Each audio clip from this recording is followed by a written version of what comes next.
tout le monde pour ce webinaire La politique de cohésion européenne en Lozère, bilan 2014-2020, perspective 2021-2027. Je suis Michel Stange, je dirige la Maison de l'Europe, responsable du label Centre d'information Europe Direct. Et nous avons co-organisé ce webinaire avec le soutien financier de la Direction générale Régio de la Commission européenne, qui nous a demandé à tous les centres d'information Europe Direct en France, 47, de faire davantage d'actions, de manifestations, d'événements pour parler pas seulement de la politique européenne, ce qu'on fait habituellement, des programmes, mais surtout de la politique de cohésion européenne, qui reste largement mal connue de la part des citoyens. Et donc, c'est la raison pour laquelle nous avons répondu favorable dans le département du Gard, à Nîmes, avec deux événements. Un événement aujourd'hui en Lozère, et puis il y aura un deuxième événement sur la politique de cohésion européenne dans le département du Gard le 11 mars. On aurait préféré de faire une action en présentiel à Mende, à Florac. Évidemment, ce n'était pas possible et donc finalement, nous avons opté pour ce webinaire pour permettre quand même d'avoir un échange entre les acteurs, les institutionnels et puis l'Europe. Alors, ce webinaire, j'ai dit, est co-organisé et je voudrais à cette occasion remercier beaucoup Guillaume Delorme et Laure Dombre du département de la Lozère qui nous ont beaucoup aidés à construire ce webinaire, à sélectionner les porteurs de projets qui vont témoigner tout à l'heure et aussi pour présenter un premier bilan de ce qui a été fait dans le département de la Lozère les 7 dernières années. Ensuite, ce webinaire se fait en 3 parties. Il y aura une première partie plutôt bilan et puis présentation aussi de qu'est-ce que c'est la politique européenne de cohésion. Et voilà, ça serait la première partie qui sera animée par Guillaume Delorme du département de la Lozère. Ensuite, il y aura une deuxième partie où on va vraiment regarder quels projets ont pu se faire en Lozère avec les fonds structurels. Donc, il y aura 3 témoignages de projets auxquels on va assister. Et puis, il y aura une troisième partie, plus les perspectives. Il y aura un point sur le nouveau budget européen. Vous avez certainement entendu parler que le nouveau cadre budgétaire a été voté. Donc, on va présenter le budget pour les 7 ans à venir. Et puis, il y aura les perspectives en région Occitanie. Quelle sera la politique de cohésion européenne les 7 ans à venir? Et ça serait fait par la direction européenne de la région Occitanie, par Stéphane Nguyen et Erika Delpech. Voilà. C'est à peu près tout pour l'introduction. J'espère que vous êtes tous confortablement connectés. Oui, apparemment, ça marche. Donc, c'est un webinaire. Vous avez la possibilité soit de poser des questions directement, si vous le souhaitez. Sinon, dans la première partie notamment, je vous encourage de vous servir davantage du point discussion que vous avez en bas de votre écran. Il y a un petit point de discussion. Et là, vous pouvez écrire. Vous pouvez écrire vos remarques, vos questions pour qu'on résume tout ça. Voilà. Sinon, le débat sera enregistré. On va la mettre sur notre chaîne YouTube après aussi. Voilà, c'est tout ce que je voudrais dire pour l'entrée. S'il vous plaît, si vous ne parlez pas pour le moment, coupez les micros. Coupez les micros. Voilà, c'est beaucoup plus confortable pour tout le monde. Donc, je voudrais passer la parole au département de la Lozère, avec lequel nous avons co-organisé le débat. Guillaume Delorme, vous êtes donc directeur du pôle attraction qui gère entre autres les fonds structurels pour le département. Quel est votre bilan les 7 dernières années et qu'est-ce que c'est la politique de cohésion européenne? Je pense qu'il y a une présentation qu'on va partager. Bonjour à tous, merci Francesca pour l'affichage de la présentation. Donc effectivement, je vais prendre un petit peu le rôle d'essayer de faire ce parcours un petit peu sur la politique de cohésion, qu'est-ce qu'on entend par là et sur quoi la Lozère est mobilisée, particulièrement sur ces fonds. Et donc, ben, on va dérouler. On peut aller, je pense, à la page 3 directement. Voilà. Alors, la politique de cohésion de l'Union européenne, c'est vrai qu'aujourd'hui, on va parler, Michel l'a dit, uniquement des fonds structurels de cohésion. Donc, c'est la politique de cohésion économique, sociale et solidaire de l'Union européenne, avec des objectifs: promouvoir un développement harmonieux sur l'ensemble du territoire et réduire l'écart entre le niveau de développement des différentes régions. Et à ce titre, donc, cette politique de cohésion soutient la croissance économique, la création d'emplois, la compétitivité des entreprises, le développement durable, la protection de l'environnement. Et on va avoir des exemples tout à fait particuliers à notre territoire lozérien. Ce qui est important de noter, c'est une attention particulière aux zones rurales, mais aussi aux régions souffrant de handicap naturel ou démographique grave et permanent. Et derrière ces questions de handicap naturel ou démographique, par exemple, se placent les zones de montagne, donc ce qui nous concerne doublement pour la Lozère. Donc, si dans la programmation actuelle, cette politique de cohésion, elle se traduit au travers de fonds européens structurels d'investissement qui sont dédiés à cette politique, le FEDER, le FSE, l'IEJ et donc un fonds de cohésion. Alors, on va éliminer ce fonds de cohésion puisqu'il ne concerne pas notre État membre, puisqu'il a vraiment pour but vraiment de participer au rééquilibrage régional. Et donc, comme vous le voyez sur la présentation, pour les États membres dont le revenu national brut est inférieur à 90% de la moyenne communautaire. Ensuite, donc, voilà, on a trois fonds qui sont gérés de façon conjointe.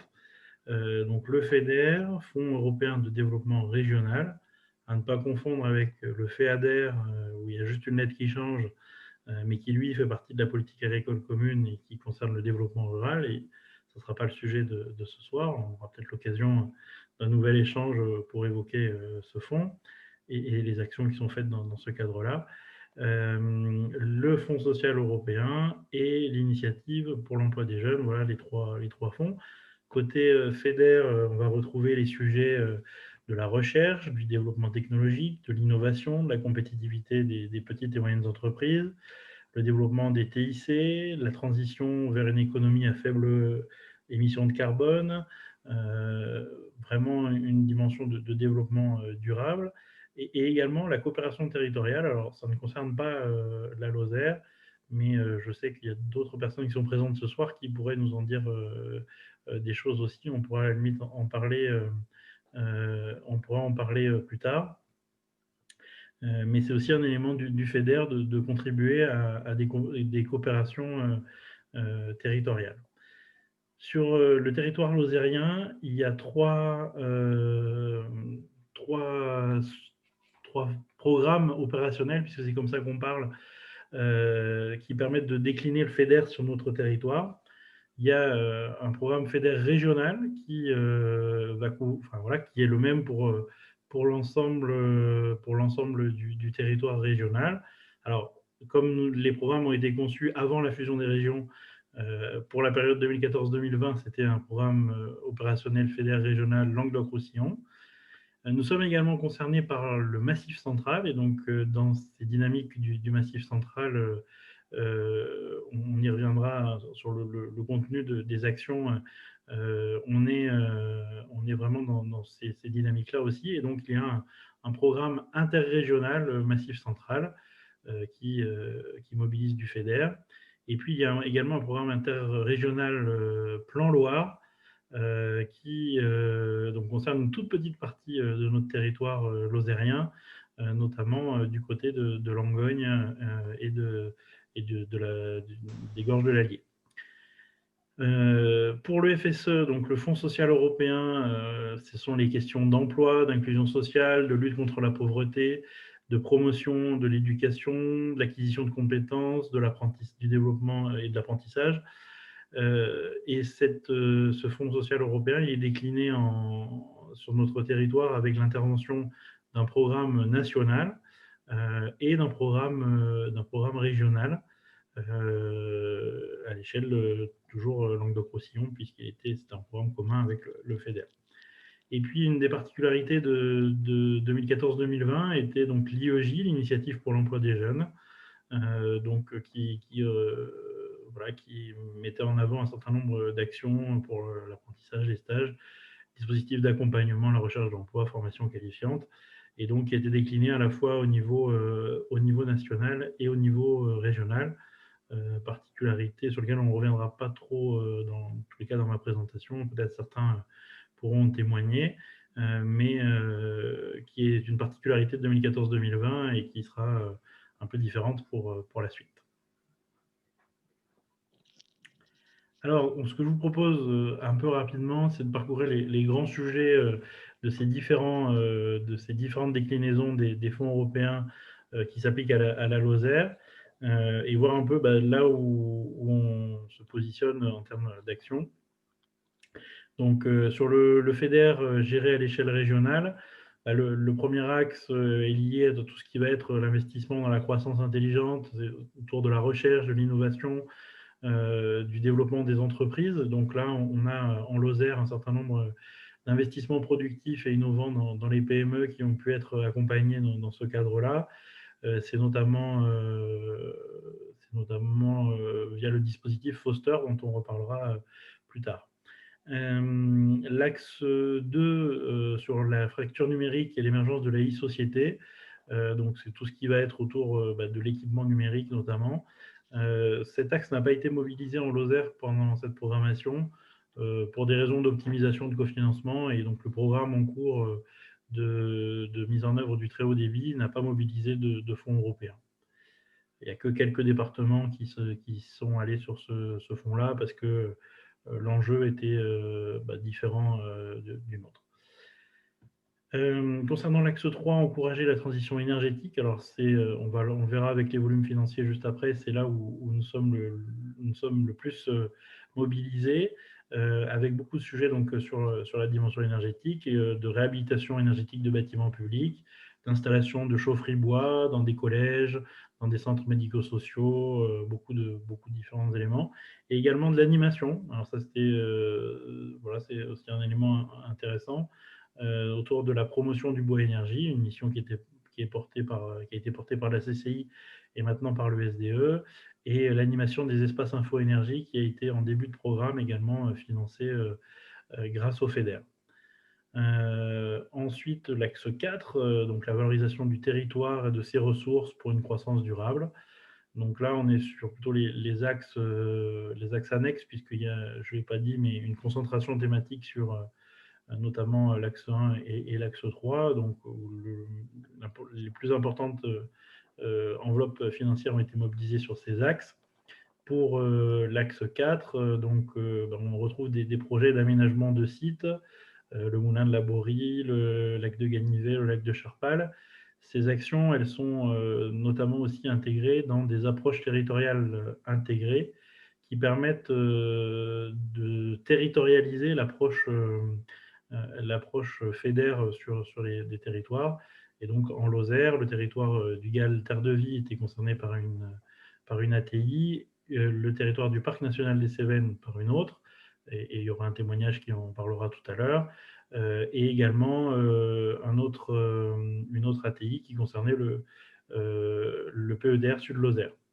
Voilà, et enfin, l'axe 5 sur une approche urbaine intégrée ne concernait pas la Lozère, parce que c'est un axe qui est surtout mobilisé en lien avec la politique de la ville. Donc en termes de budget, vous allez voir les budgets consacrés pour la période 2014-2020. Alors avec les dernières données que nous avons, voilà, vous voyez un petit peu moins de 4 millions d'euros qui ont été mobilisés sur ce programme FEDER. avec une très grande partie dédiée à la transition énergétique. Voilà, et puis une partie aussi significative sur l'axe 1 pour la croissance intelligente et le développement des entreprises. Voilà, et une partie également sur, voilà, assez significative, 264 000 euros, sur la partie de la valorisation du territoire. On poursuit avec le FEDER, cette fois-ci, vu à l'échelle du Massif central. Donc, c'est un des outils de la politique à l'échelle de ce massif, du Massif central, donc qui concerne aujourd'hui 4 régions, 22 départements, je crois, et donc c'est un grand territoire avec une petite enveloppe, mais qui a vraiment des dispositifs qui sont là pour vraiment coller aux enjeux de la montagne. Donc avec donc une première priorité autour de la valorisation du potentiel et des ressources naturelles du Massif central. Donc là, il y a un gros aspect sur notamment le tourisme et l'itinérance, les activités de pleine nature. C'est des actions sur lesquelles les territoires lozériens et les acteurs lozériens se sont beaucoup mobilisés. Donc avec 2 pôles de pleine nature sur le territoire départemental, on en verra un exemple tout à l'heure aussi. Voilà pour l'Aubrac et donc le Mont Lozère, mais aussi les itinéraires, les itinérances, les grandes itinérances avec une grande traversée du Massif central à VTT, avec de nombreuses aussi itinérances randonnées, hein, le chemin de Saint-Jacques, l'arrêt Gordane, le Stevenson, etc., qui sont des locomotives du tourisme lozériens et qui ont bénéficié ici d'un accompagnement financier pour la structuration, la commercialisation de leurs projets. L'axe 2 qui concerne la filière bois du Massif central, alors il a été difficilement mobilisé à l'échelle du massif, donc c'est un peu un échec, on va dire, de cette période 2014-2020. Mais bon, ça permet de se projeter dans de nouvelles façons de le concevoir pour la suite. Et puis donc promouvoir les initiatives de nouveaux modes de développement portés par les territoires. Là, ça rejoint notamment un enjeu très fort pour le Massif central, qui est l'attractivité et l'accueil de nouvelles populations. Et un des aspects sur lesquels nous avons été très fortement mobilisés, c'est toute l'ingénierie autour de l'accueil et donc avec les 3 territoires, les PETR, Gévaudan, Sud-Lozère et l'association Terre de Vie, avec une coordination par le département. Donc ça, c'est un sujet vraiment très fort pour la Lozère et sur lequel qui s'inscrit dans cet axe. En même temps qu'on regarde les enveloppes budgétaires, ce qui est intéressant dans ces axes, enfin dans ce qui a été mis en évidence ici aussi, au travers du Massif central, c'est par le biais d'appels à projets, par le biais aussi d'une logique interrégionale, l'émergence de logiques de coopération, de prototypage dans certains types d'actions. C'est le cas dans le cadre des politiques d'accueil, où il y a un accompagnement au fil du temps, une forme de réseau à l'échelle du massif, avec de la formation, de l'échange de pratiques. C'est le cas aussi sur les activités de pleine nature. De la même façon, avec un concept pôle de pleine nature, avec un concept de grande itinérance, où finalement les appels à projets servent à contribuer à mettre vraiment en lumière des politiques publiques et des objets de développement. Voilà les répartitions. Alors, les crédits sont essentiellement donc, sur l'axe 1, une grosse part. Je ne l'ai pas évoqué, dans l'axe 1, il y a aussi une dimension autour de la biodiversité sur des milieux spécifiques au Massif central. L'axe 1 tourisme, donc la deuxième partie en vert clair, avec là les pôles de pleine nature, l'itinérance, et puis l'attractivité en violet. Donc ça représente, vous voyez, 2,39 millions d'euros. On est sur ce FEDER Massif central, beaucoup sur des dépenses d'ingénierie, de conception, et parfois un petit peu moins dans du concret directement palpable sur le territoire, mais c'est des actions vraiment structurantes pour le développement du territoire. Concernant le programme FSE national, on retrouve ici des objectifs importants pour le ministère de l'Emploi notamment, qui est l'accompagnement des emplois, vers l'emploi des demandeurs d'emploi et des inactifs, soutenir les mobilités professionnelles, développer l'entrepreneuriat, anticiper les mutations et sécuriser les parcours professionnels, lutter contre la pauvreté et promouvoir l'inclusion. Pour les actions réalisées en Lozère, on retrouve des actions d'accompagnement des jeunes vers l'emploi. C'est notamment le travail qui est mené par la mission locale. Et puis également la consolidation des acteurs locaux de l'insertion au travers notamment de chantiers d'insertion. Et là, c'est un dossier qui est porté par le département avec des marchés auprès de différents prestataires lozériens qui mettent en œuvre ces chantiers d'insertion. C'est un peu une particularité puisque les autres départements ont plutôt gèrent directement une enveloppe de FSE et la redistribuent à ces acteurs, mais vu la taille du département, c'était plus simple de fonctionner de cette façon. Voilà, pour le FSE géré à l'échelle régionale, ce sont les axes 7 et 8 du programme qu'on a vu tout à l'heure sur le FEDER. Donc, accompagner la création et la reprise d'activité par le développement des compétences et former tout au long de la vie pour favoriser l'accès à l'emploi. Sur le premier axe, on va retrouver des actions d'accompagnement, de suivi de projet des entreprises, l'accompagnement à l'installation en agriculture également, voilà, avec les jeunes agriculteurs, la LODEA, etc.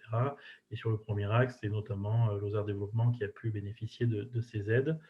Et puis, pour former tout au long de la vie, on verra un exemple tout à l'heure avec l'école numérique, mais c'est aussi de la formation en maison d'arrêt, de la formation pour adultes qui sont proposées. Voilà, en termes de moyens financiers, ce que ça représente. Vous voyez le petit camembert, donc avec 72 000 euros mobilisés, c'est des petites sommes, mais c'est toujours important pour mener ces actions.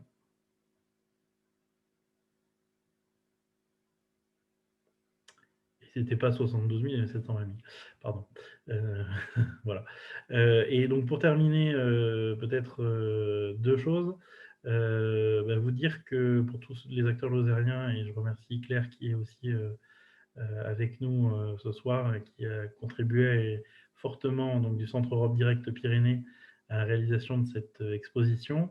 Il y a donc une exposition qui a été réalisée sur l'ensemble des opérations avec différents fonds, à la fois même au-delà des fonds de cohésion qu'on évoque ce soir, mais aussi sur la PAC, sur les programmes Erasmus, etc. Cette exposition, elle est à votre disposition. Nous en avons plusieurs jeux. Donc, si vous souhaitez, même si actuellement les expositions avec du public, ce n'est pas trop le sujet du moment, avec le confinement, mais n'hésitez pas en tous les cas à nous la solliciter pour qu'on vous la prête et que vous puissiez l'exposer, puisque c'est une bonne occasion de montrer aussi concrètement comment l'Europe vient sur le territoire. Voilà, donc il y a 8 panneaux. N'hésitez vraiment pas à la mobiliser. Et peut-être, Michel, pour terminer aussi, et tant qu'on parle du Centre Europe Direct Pyrénées, il y a un petit outil que Claire développe aussi, qui est une cartographie des projets qui ont été financés sur l'ensemble du territoire. Et on va peut-être vous mettre le lien. Voilà le travail énorme qui est fait pour cette visualisation. Et peut-être, on va vous mettre le lien si vous voulez le découvrir et voir un petit peu ces projets qui concernent notre territoire lozérien, mais aussi tout le territoire régional. Tout à fait. Merci beaucoup, Guillaume. Merci d'abord pour cette présentation, pour cette première présentation du bilan, parce qu'il y a encore beaucoup d'actions en cours sur l'ancienne programmation, je suppose, mais ça donne déjà une idée de tout ce qui a été fait en Lozère. Et merci aussi pour la transition justement vers les centres Europe Direct. Et j'aimerais saluer justement Claire Sarda-Vergès qui est avec nous. Et rappeler aussi qu'en région Occitanie, il y a 5 centres d'information Europe Direct qui essayent de travailler ensemble, de se partager aussi les outils. Et donc, un grand merci à justement Europe Direct Prades, Pyrénées plutôt, d'avoir partagé les outils. Donc, c'est cette carte interactive. Peut-être, Francesca, tu pourrais reprendre justement, parce que c'est un outil vraiment intéressant, très visuel. Et on va vous donner, suite à ce webinaire, on va vous envoyer les différentes présentations et aussi les liens vers cette carte. Et là, si on s'approche un peu plus de la Lozère, justement, vous pouvez vraiment cliquer sur les différents points pour visualiser quel projet a été réalisé. Il y a un petit descriptif du projet, il y a le montant, il y a le fonds européen qui a soutenu le projet, donc FEDER, FSE, etc. Et c'est vraiment un outil extrêmement utile, mais ce n'est pas exhaustif. Claire nous l'a rappelé aussi parce qu'il y a de nombreux projets en cours. Voilà. Mais ça donne déjà une idée de tout ce qui a été fait. Donc, voilà. Très bien. Guillaume, vous restez avec nous jusqu'à la fin de ce webinaire, je suppose, parce que j'aimerais justement aussi vous poser la question, qu'attendez-vous pour les 7 ans à venir en termes de politique de cohésion européenne? Et justement, le point perspective sera abordé à la fin, donc on va revenir aussi sur votre présentation. Mais là, sans s'attarder trop, j'aimerais bien justement voir les projets réellement conduits. Donc, avec les départements de la Lozère, nous avons sélectionné 3 projets, 2 projets dans le cadre du FEDER et un projet dans le cadre du FSE.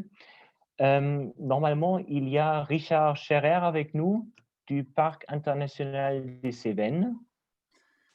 Oui, bonjour. Richard, bonjour, bonsoir. Vous êtes donc délégué territorial massif Cos-Gorge dans le Parc national des Cévennes et vous avez bénéficié d'un fonds FEDER pour l'éclairage dans le parc, pour le label. Et je vous donne la parole pour nous présenter rapidement ce qui a été fait. Voilà, merci beaucoup. Eh bien, merci, bonjour à toutes et à tous.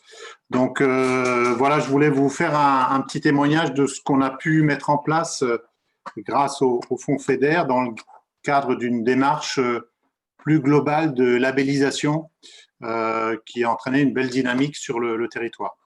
Donc, si vous voulez bien passer la diapositive, voilà, donc on a candidaté, en fait, le point de départ, c'est que dans la charte du parc national, on avait mis un sujet avec les communes de travailler sur l'éclairage public pour améliorer leur éclairage public. Dans la foulée, donc, du coup, on a identifié un label international donc, qui s'appelle Réserve internationale de ciel étoilé. Donc, c'est un label américain, privé. On a pu candidater à ce label et derrière ce label, donc il y a un gros dossier de candidature. Un des leviers a été de proposer aux communes donc de s'inscrire dans la démarche et derrière d'aller chercher des fonds européens pour les collectivités pour rénover leur éclairage public et derrière lancer une dynamique aussi touristique autour de la nuit et du ciel étoilé. Donc là, je vous ai mis une petite carte sur le territoire qu'on a labellisé, qu'on a fait labelliser Réserve internationale de ciel étoilé. Donc c'est la carte du parc national. Donc en rouge la zone cœur et autour l'aire d'adhésion. On a mis tout ce territoire, sachant que pour les Américains, ce qui compte, c'est la zone cœur, donc c'est la zone en rouge, où on a un engagement de rénover l'éclairage public et de l'améliorer. On peut passer la diapositive. Donc, en quoi les fonds européens nous ont aidés? Donc, on a pu faire la promotion de ce label auprès de la région qui a très bien accroché à la démarche, de dire, voilà, pour obtenir ce label, on a besoin de rénover l'éclairage public. Donc, on s'est mis d'accord avec nous, l'éclairage public, ce n'est pas notre métier, mais on s'est mis d'accord avec les gens dont c'était le métier, donc les syndicats d'électricité, l'ADEME, les villes, les grandes villes qui avaient des services d'éclairage public, les associations d'astronomie. Donc, on a élaboré un guide de l'éclairage public. Donc, on a défini des critères d'éclairage. Et puis, derrière, on a été, dans le cadre d'un appel à projet de la région sur les ATI, on a monté un dossier ATI pour le territoire du parc. où il y avait un sujet tourisme, il y avait un sujet compétitivité, innovation, et il y avait surtout une belle enveloppe pour l'éclairage public. Donc au total, ça fera, parce qu'on a eu une enveloppe complémentaire, quasiment 1 million d'euros, qu'on a géré via les syndicats d'électricité, via des appels à manifestation. Donc au total, donc on est en train de finir de travailler sur la mise en œuvre de ce plan. On n'a pas tout à fait terminé, mais on sera sur un peu plus de 3000 lampadaires qui auront été rénovés sur tout le territoire du parc national pour environ 3 millions d'euros de travaux. On a mis un exemple donc d'une commune dans le Gard, donc Sandras, qui a pu rénover tout son éclairage public et qui va arriver jusqu'à quasiment plus de 90% d'économie d'énergie. Bien sûr, pour arriver à des taux de ce niveau, il faut que la commune elle mette en place une coupure nocturne. Donc généralement, c'est du minuit 6 heures. Ce qui s'est passé autour de ce label, et là, les fonds européens nous ont beaucoup aidés, c'est-à-dire qu'en fait, on a essayé de mettre en place, et les élus ont très bien accroché, une dynamique autour du ciel étoilé, en déclinant, d'une part, on a essayé de décliner le label qu'on a eu pour des prestataires touristiques, donc des gîtes, des campings, des accompagnateurs aussi. On a fait des partenariats avec les offices de tourisme, on peut avancer. Bien sûr, on a mis dans le coup les associations d'astronomie, qui sont initialement les gens qui sont les premiers intéressés, qui regardent les étoiles la nuit et qui voient s'il y a de la pollution lumineuse. Et puis derrière, on peut avancer. On a fait aussi tout un programme d'animation grand public sur la nuit, sur la faune nocturne, sur l'astronomie bien sûr. Ça pouvait être des contes aussi ou des soirées un peu musicales. Mais on a essayé de valoriser un petit peu tout un tas de choses autour, pas que travailler sur l'éclairage public, mais travailler aussi sur une valorisation touristique et travailler aussi dans les écoles. Donc le résultat, c'est qu'on s'est rendu compte qu'à partir du moment où on avait pu mettre dans le coup les syndicats d'électricité, les communes montaient des dossiers de rénovation de l'éclairage public et on pouvait mobiliser tout un tas de monde autour d'un sujet qui est le ciel étoilé. Et là-dedans, bah, effectivement, les fonds européens ont été un levier magnifique. Et on peut continuer. Comment s'est mis en œuvre cette action? Donc, on a candidaté dans le cadre des fonds FEDER à ce programme ATI. On s'est mis d'accord sur des critères techniques avec la région. On a diffusé donc un appel à manifestation aux communes qui ont monté des dossiers avec leurs gestionnaires. Soit elles étaient en régie, soit elles avaient une délégation avec un syndicat, le SDE 48 ou le SMEG dans le Gard. Donc le dossier technique et le montage du dossier FEDER était fait par les syndicats, pour ceux qui avaient une délégation de compétences. Et ensuite, on avait organisé avec la région une présélection des dossiers au sein d'un comité technique et d'un comité de pilotage qu'on a mis en place au niveau du parc national, bien sûr avec l'appui de la région, à l'époque Languedoc-Roussillon et Occitanie aujourd'hui, pour faire une présélection des dossiers avant que la région, in fine, notifie, par un passage chez eux en commission, les fonds à la commune ou au syndicat.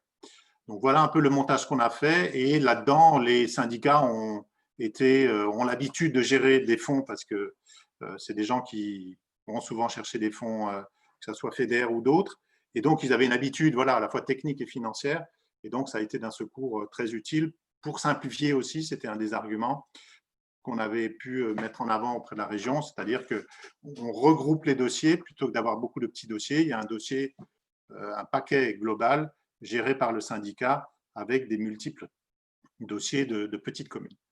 Donc voilà un petit peu l'avantage et le dossier qu'on a pu monter. Et au final, voilà, dernière diapo, ce qu'on peut conclure, c'est que le territoire s'est très bien emparé, à la fois les élus, des habitants aussi, des clubs d'astronomie, les acteurs du tourisme, grâce aux fonds européens, donc du projet, et grâce aussi à ce label de ciel étoilé. C'était le côté un peu prestigieux d'avoir un label international, et tout le monde y a gagné en visibilité et en image. Voilà ce que je pouvais vous dire là-dessus. Je pense qu'on a terminé. Je vous ai mis une petite diapo voilà, sur le ciel étoilé pour rester dans le sujet. Donc, on est sur le lac des Pises. C'est un photomontage, hein, mais ça vous montre voilà, une belle qualité, très belle qualité de ciel étoilé, ce qu'on a vendu. Le résultat, c'est ça. Donc, c'est la Voie lactée sur le lac des Pises au sommet de l'Égoile. Voilà, donc je suis disponible pour échanger avec vous là-dessus. Merci beaucoup. Merci beaucoup pour cette très belle présentation. Donc, ce label Ciel étalé, nous l'avons en Lozère grâce au FEDER, si j'ai bien compris.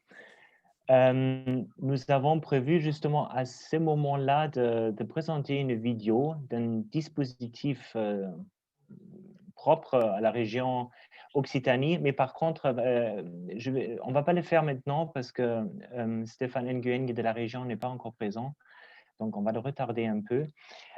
Donc, Monsieur Scherer, pour vous, le FEDER, c'est une partie gagnante, si j'ai bien compris.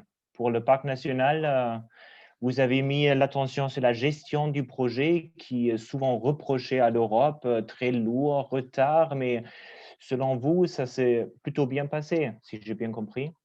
Oui, parce qu'on s'est appuyé sur des gens dont c'était le métier de faire des diagnostics techniques d'éclairage public, donc les syndicats, et qui savent, qui le font régulièrement, de monter des dossiers FEDER.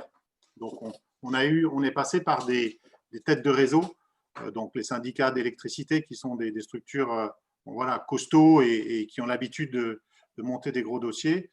Et donc, ça a été voilà, des appuis précieux et aujourd'hui, c'est les meilleurs VRP de notre réserve de ciel étoilé, c'est les syndicats, parce qu'ils savent faire et ça a été un bon pari. Voilà. D'accord, très bien. Je propose qu'on reste dans le domaine du tourisme pour passer à un autre projet.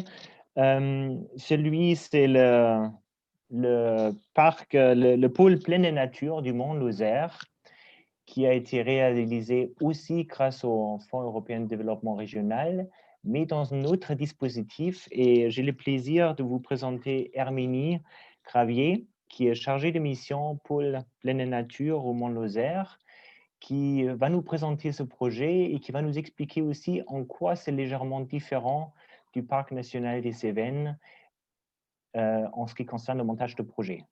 Herminie, c'est à toi. Du coup, bonsoir à tous. Donc, je suis Herminie Gravier, je suis chargée de la mise en œuvre du pôle pleine nature Mont-Lozère.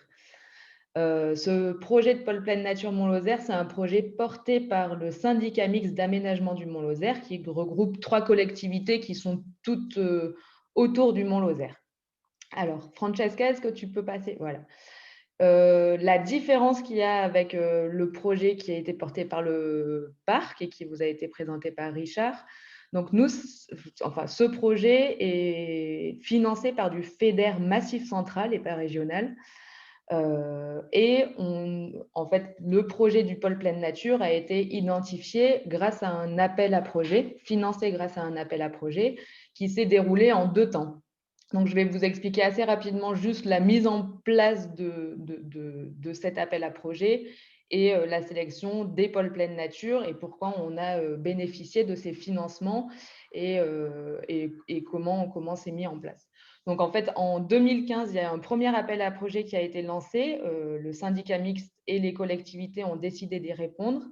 Cet appel à projet, c'était le Massif Central qui voulait identifier, en gros, des territoires structurés, 4 saisons, qui essayaient de organiser et mettre en œuvre les activités de pleine nature sur des territoires, sur des espaces préservés et des territoires protégés. Donc, les collectivités du massif du Mont-Lozère ont décidé de répondre à la candidature et on a été retenu pour une première année d'animation en tant que pôle émergence qu'on appelait, ce qui nous a permis d'avoir une année d'animation qui nous a, en fait, pendant laquelle on a réalisé un diagnostic de tous nos besoins qui avaient été identifiés sur le territoire, les besoins, les manques. On va essayer de contacter un peu tous les acteurs du territoire, que ce soit les acteurs du tourisme, les professionnels, les collectivités et puis les habitants, bien entendu, et essayer d'identifier quels étaient les manques qu'il y avait sur ce massif du Mont-Lozère pour pouvoir avoir un plan d'action qui a été du coup déposé lors du deuxième appel à projet qui était en 2016. Donc, on a redéposé un deuxième dossier sur lequel on a été également sélectionné et qui nous a permis d'accéder à ces fonds européens du FEDER. Pour information, on est 17 pôles pleine nature. Du coup, ça, c'est la carte que vous avez devant les yeux. 17 pôles pleine nature à avoir été identifiés dans le cadre de ce FEDER. Donc, c'est des projets un peu similaires qui sont sur tout le territoire du Massif central. Et la chance qu'on a, c'est que en fait, ces 17 pôles, on est en réseau, on a 2 rencontres par an et puis on se contacte assez souvent pour pouvoir échanger sur nos problématiques, les projets, même les questions qu'on rencontre, en sachant que d'autres projets similaires aux nôtres sont répartis sur le territoire et ont peut-être déjà rencontré ces problématiques et pourront nous accompagner dans le développement. Donc voilà en gros pour la genèse de cet appel à projet Pôle Pleine Nature. Maintenant, on va zoomer donc sur le pôle pleine nature du Mont-Lozère. Comme je vous disais, c'était un projet porté par le syndicat mixte d'aménagement du Mont-Lozère, donc le SMAML. C'est un projet environ à 3 millions d'euros. Grâce à l'appel à projet, on a pu bénéficier de 500 000 euros de FEDER, donc 40% d'une partie des projets. Et après, on a également, c'est plus ou moins conventionné du fait qu'on soit labellisé pôle pleine nature. On a des cofinancements avec l'État, la région et les départements du Gard et de la Lozère, donc de la Lozère assez important parce qu'ils viennent sur l'ensemble des projets. Donc de 30%, 325 000 euros maximum dans le cadre de cet appel à projet.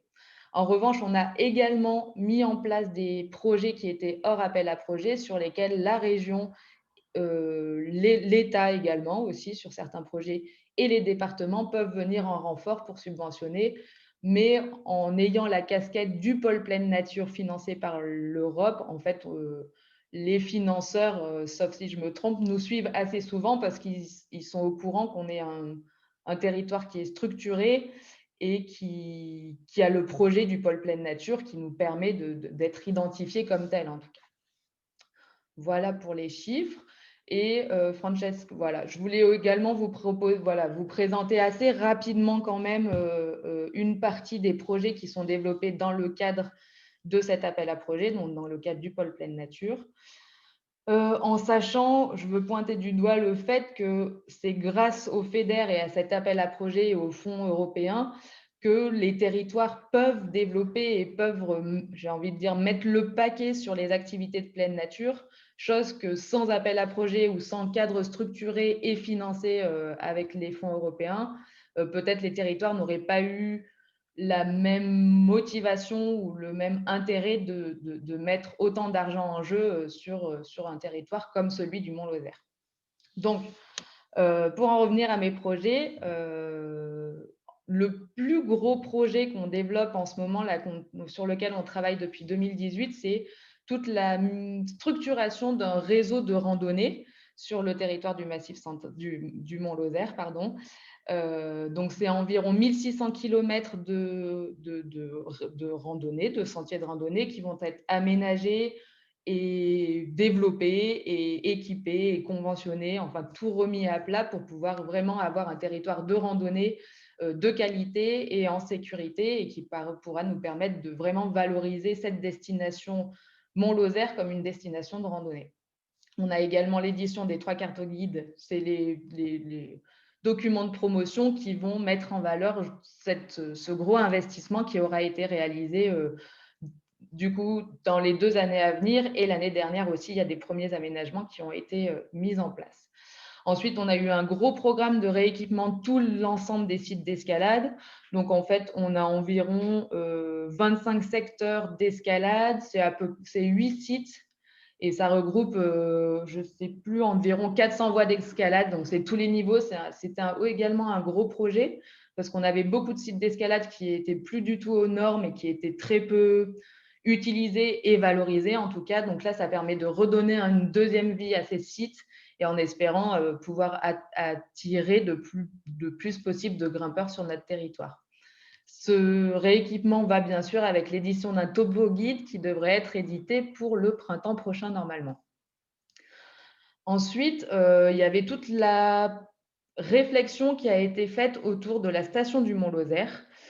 Une station un peu vieillissante avec peu de services, peu mise en valeur, peu développée, très utilisée pendant le ski, puisqu'il y a la station de ski qui fonctionne encore, mais qui était très peu mise en valeur, j'ai envie de dire, pendant les autres saisons.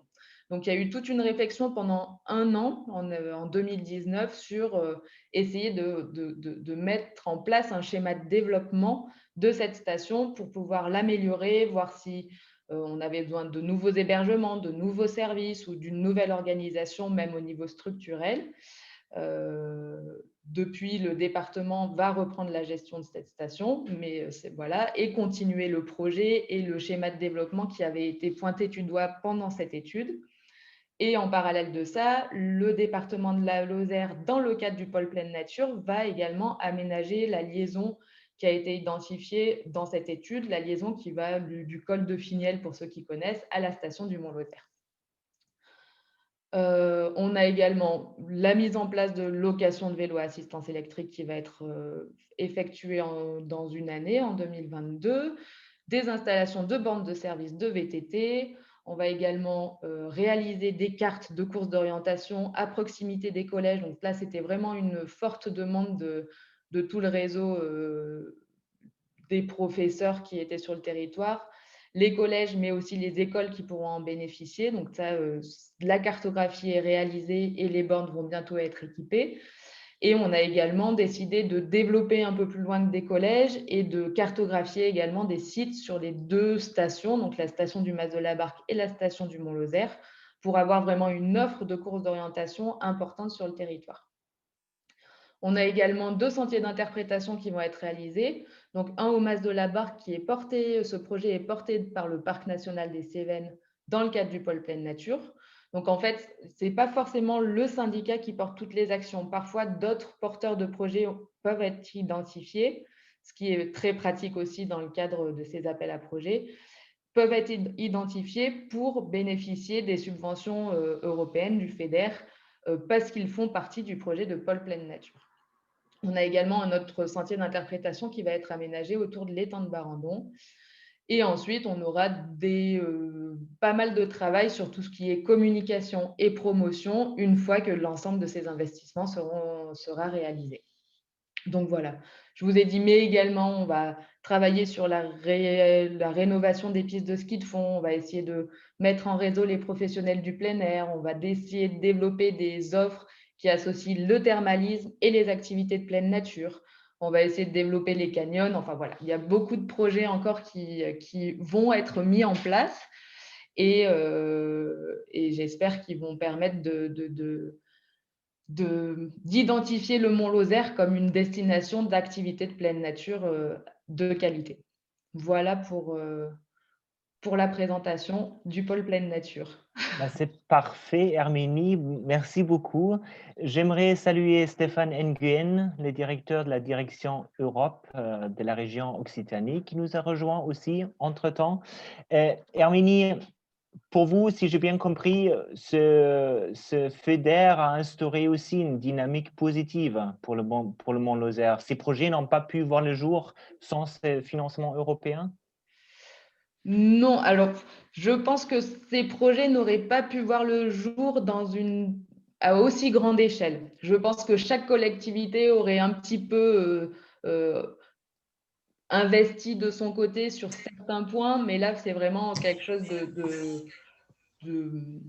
de cohésion entre les collectivités et surtout de motivation, parce que comme les projets avaient déjà été identifiés, il faut qu'on y avance et il faut qu'on les mette en place. Donc, c'est vraiment un roulement qui s'engage et que tout le monde s'y met dedans, tout le monde suit et ce qui fait avancer le territoire également, quoi.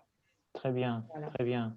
OK, je propose aussi qu'on revienne sur le projet et aussi pour peut-être dire éventuellement s'il y avait des petits bémols dans la gestion de projet à la fin de ce webinaire où on va justement discuter des perspectives parce que je pense qu'il y a toujours des points d'amélioration, donc on peut revenir sur ça.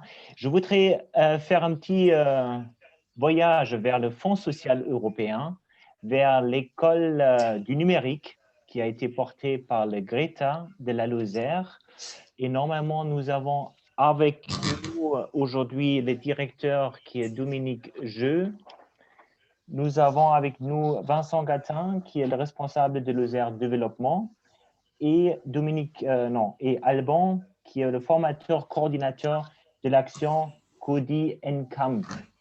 Alors, en quelques mots, est-ce que vous pouviez nous expliquer qu'est-ce que c'est cette école du numérique et en quoi elle consiste et comment elle a été portée, ce projet, avec le Fonds social européen? Je vais ouvrir la parole juste en quelques secondes parce que je n'étais pas présent au moment de la mise en place de ce projet. Donc, moi, je suis directeur du Greta en charge donc des actions de formation à destination de tout le département. On a des formations tertiaires, on a différents types d'actions de formation et donc il y a 5 ans ou 6 ans, si mes dossiers sont bons, il y a eu une demande donc dans le cadre de l'école du numérique d'un projet avec financement donc européen. Alors j'ai proposé à Alban Tiberghien, effectivement, qui est le formateur historique de l'action Cody Camp que les Lozériens connaissent bien, et puis Vincent Gatin, donc, qui est le directeur responsable donc, de Lozère Développement, d'être présents avec moi parce qu'ils auront beaucoup plus de choses à dire, ils seront beaucoup plus précis que moi sur ce dossier. Voilà, je vous laisse la parole à l'un ou à l'autre. Je propose, Alban, je vais parler un peu comme si j'étais la maison de l'emploi et de la cohésion sociale, parce qu'à l'époque, on avait, c'est un peu compliqué, mais cette école de codeurs, en fait, au départ, elle est arrivée d'un appel à projet qui n'avait rien à voir avec les fonds européens, qui est un appel à projet d'une école qui s'appelle Simplon. Donc, c'était un format pédagogique.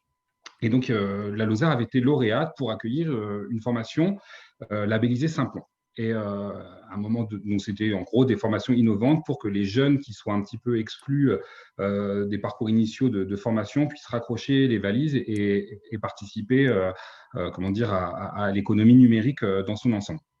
Donc ça, c'était Simplon. Et il a fallu trouver un véhicule de financement à l'époque pour ce projet-là.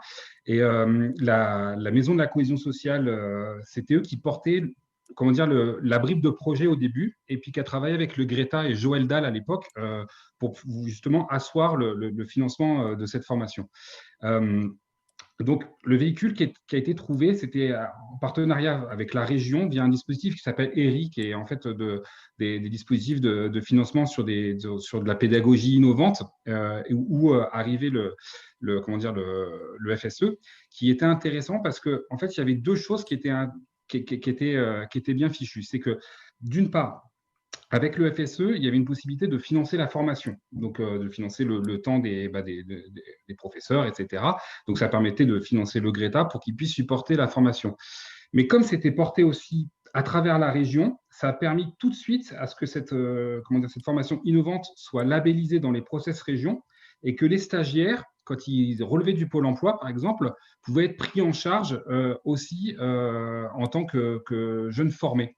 Et donc, on avait en fait un outil grâce au FSE, à la région et à Simplon, en fait, un outil qui était triplement innovant. C'est-à-dire qu'il y avait l'innovation pédagogique par Simplon. Et donc, Alban vous en dira un mot parce que c'est lui justement qui est garant de cette pédagogie. Le financement de la formation via le FSE et via le fait d'être labellisé région, on avait des partenaires avec Pôle emploi, etc., pour que les stagiaires soient financés. Et ça permettait, du coup, en milieu très rural, en milieu… en fait, ça répondait à pas mal de briques. Et donc, voilà un petit peu comment ça a été monté. Et à l'époque, c'était la Maison de la cohésion sociale qui avait fait un peu l'ingénierie de projet et qui avait aidé et accompagné le Greta dans le montage de la formation. C'est pour ça que Dominique s'appuie sur moi aussi là, pour vous raconter tout ça, parce que la Maison de la cohésion sociale a disparu. Et donc, nous, on a récupéré les actions. Et à l'époque, avant d'être directeur de Lozère Développement, j'étais un jeune geek qui s'occupait du numérique à Lozère Développement et on avait tout simplement aidé à trouver les profs, accueilli les étudiants, etc. Donc je connaissais bien le dossier. Donc voilà un petit peu pour ma part. Je propose que, Alban, tu nous dises un mot sur l'innovation et le côté un peu différent de cette formation par rapport aux autres. Ça marche. Bonsoir à tous. Du coup, ouais, il y a 4 ans, 5 ans, quand on décide de se lancer sur ce chantier d'école du numérique en Lozère, on est face à 2 gros challenges. Le premier, c'est un constat qui est que les métiers du numérique sont de plus en plus en tension. C'est-à-dire qu'on a beaucoup plus de demandes, non, on a beaucoup plus d'offres que de demandes, et qu'il faut très rapidement, étant donné l'essor du numérique dans notre société de manière générale, répondre à cette demande. Donc former des publics, quels qu'ils soient, à cette discipline. Il y a un deuxième constat qui a été fait autour de ces publics, c'est qu'en général, le profil classique des travailleurs du numérique, c'est essentiellement un homme style caucasien et qui a en général un bac+5. Ce qui en fait n'a aucune raison d'être. Ça a longtemps été cultivé, on ne sait pas par qui, en tout cas pas spécialement par nous, mais il y avait cet a priori sur ces métiers. Donc on vient à l'opposé de ça, et en fait on ouvre cette formation à qui en veut. Donc des jeunes décrocheurs parmi les premiers publics, des seniors en reconversion, et même si on n'est pas dans la même catégorie de public, les femmes, pour entretenir atteindre une certaine parité, mixité dans notre discipline. Donc ça, c'est le premier challenge par rapport à notre public cible. Le deuxième challenge, c'est de faire tout ça en Lozère. Un territoire, on va pas refaire tous les superlatifs liés à la Lozère, mais avec une densité de population qui est escalée, avec une densité du coup de jeunes potentiellement apprenants qui est escalée, et idem pour le vivier d'entreprises pouvant éventuellement accueillir nos formés. Mais bon, dans l'histoire de l'œuf et de la poule, il faut toujours un œuf ou une poule. Donc on s'est lancé, et en espérant que ça allait aussi contribuer au développement du territoire. Déjà, le fait d'avoir une nouvelle formation à la carte sur un territoire, c'est toujours quelque chose de positif, et les effets après sur l'économie le sont tout autant. Donc ça, c'était nos 2 grands challenges. On les a, donc, comme Vincent l'a dit, développés à travers cette expérimentation que la région et les fonds européens nous ont offert. La première année a duré 6 mois. Donc 6 mois, c'est très court. On est sur l'équivalent d'un bac+2, sauf qu'on le fait en 6 mois, la première année. Donc c'est assez costaud, à la fois pour les stagiaires et pour les formateurs. Et la seule méthode, en fait, pour réussir ce challenge pédagogique, c'est d'être à contre-pied de tous les systèmes éducatifs traditionnels. On n'est pas là pour les critiquer, mais en tout cas, si on a ces publics-là en face de nous, c'est que ils étaient en échec par rapport à des méthodes d'apprentissage classiques, type université ou lycée pour les BTS. Donc, on propose, en calquant et en adaptant le modèle que l'école Simplon nous avait proposé et transféré, de partir sur un mode intensif, sur un mode de pratique, en enlevant tout aspect théorique, en se basant que sur des cas concrets de la vraie vie, enseignés par des professionnels, des gens qui travaillent toujours dans la discipline, qui ne sont pas que formateurs. Et surtout, ça c'est plus une caractéristique liée au numérique, c'est d'apprendre à apprendre, en fait. Car c'est des disciplines qui sont obsolètes grosso modo tous les 6 mois. C'est bien, c'est pas bien d'un côté, mais en tout cas, faut faire avec si on veut faire carrière dans ce genre de métier. Donc, on leur apprend à devenir, d'une certaine façon, autodidacte.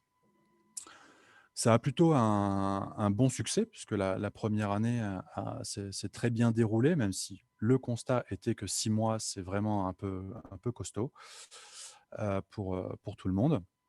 Mais ça a été une belle réussite avec une belle reconnaissance de la formation sur le territoire, puisque nos stagiaires ont eu divers projets en entreprise, etc. Donc, le vivier économique s'est aussi saisi de cette nouvelle formation. Et au final, cette expérimentation s'est transformée en une formation pérenne, puisqu'elle a évolué sous d'autres formes, d'autres dispositifs régionaux. Depuis, on a une formation qui dure 1 an, qui est certifiante. Donc, on obtient officiellement un titre, un titre de niveau 3, de niveau 5 maintenant, donc équivalent Bac+2, le tout en 1 an, avec un stage en entreprise et toujours le même mode d'enseignement, la même pédagogie active mise en place. Je voudrais juste compléter avec autre chose sur le territoire qui a accueilli cette formation, parce que comme on est sur les fonds européens, je parle sous contrôle de Sébastien Oziol, là, qui est dans le public aussi, qui était directeur de Lozère Développement à l'époque. Sur l'agence d'attractivité, on avait 2 dossiers FEDER. Enfin, on avait un dossier FEDER et un dossier FSE. Un FEDER sur écosystème créatif, donc c'était former au numérique, aider les entreprises dans la transition numérique, et puis FSE qui était l'accompagnement des entreprises innovantes.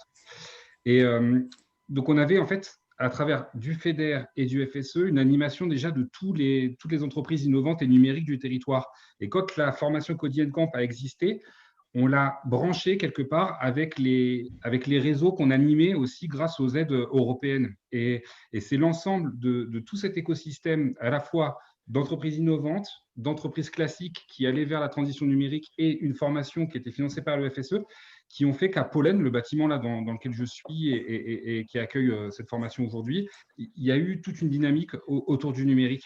Et là, c'est clairement grâce à la région, au département et au FSE et au FEDER. Enfin, voilà, en gros, c'est les 4 financeurs principaux de l'ensemble de ce dispositif qui est composé de plein de petits dispositifs.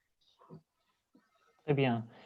Merci beaucoup pour ces témoignages à 3 voix, si j'ai bien compris, l'école du numérique du CRETA en Lozère. Donc, si j'ai bien compris, le Fonds social vous a permis de lancer la formation pendant 1 an. Et suite à ça, la formation a perduré, a continué et maintenant inscrit sur d'autres volets financiers de la région notamment.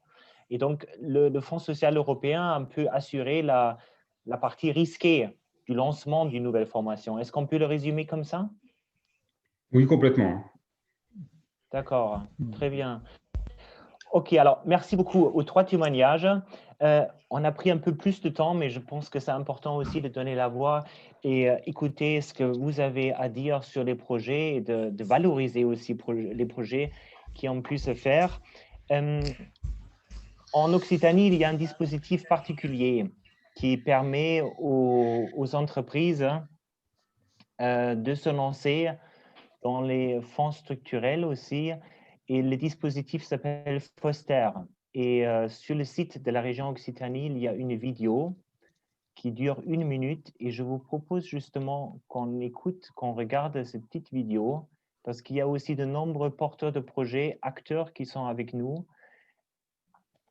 Voilà.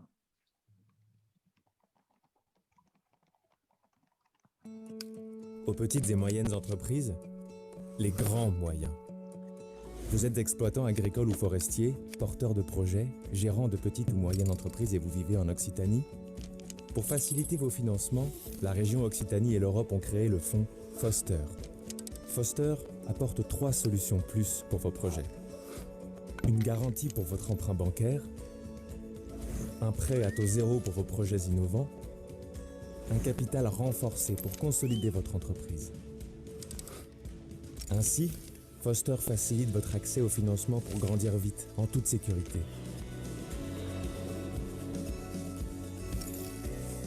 Foster, le plus de la région et l'Europe, pour booster votre entreprise. Trouvez votre interlocuteur sur laregion.fr/Foster.